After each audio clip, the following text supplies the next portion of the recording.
Rawalpindi test में Pakistani team नाकस batting की बदौलत जनूबी अफ्रीका को सिर्फ 68 रन का हदफ दे सकी, जिसे अफ्रीकी टीम ने 2 विकेटों के नुकसान पर पूरा कर लिया। पिंडी टेस्ट में आज खेल के चौथे दिन के आगाज़ से ही कौमी टीम मुश्किलात में घिरी रही और पहले सेशन में ही एक के बाद एक विकेट गिरना शुरू हो गई। आज खेल के आगाज़ में सबसे पहले पाकिस्तान के बाबर आजम 50 रन पर आउट हुए, जिसके थोड़ी देर बाद दीगर बैटर्स भी पवेलियन लौट गए। मोहम्मद रिजवान 18 रन बना सके।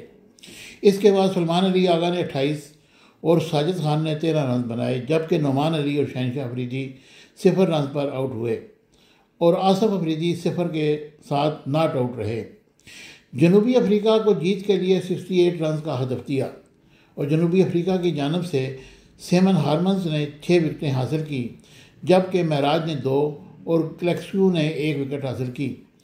दोनों इनिंग्स में जनूबी अफ्रीका ने 68 का रन 2 विकेटों के नुकसान पर पूरा कर लिया।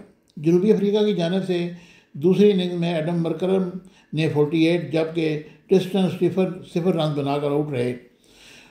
रेहान रिक्सन ने 50 रन बनाकर नॉट आउट रहे। पाकिस्तान और जनूबी अफ्रीका के दरमियान 2 टेस्ट पर मुश्तमिल सीरीज़ 1-1 से बराबर हो गई। याद रहे कि पाकिस्तान ने पहली इनिंग्स में 333 रन बनाए थे, जिसके जवाब में मेहमान टीम ने 404 रन बनाए और इस तरह पाकिस्तानी टीम एक इबरतनाक शिकस्त के बाद आज का टेस्ट चौथे दिन में ही लंच से पहले ही ख़त्म हो गया। अब देखेंगे इस टीम को हम क्या कहें, ये तो इसे मायूस किया।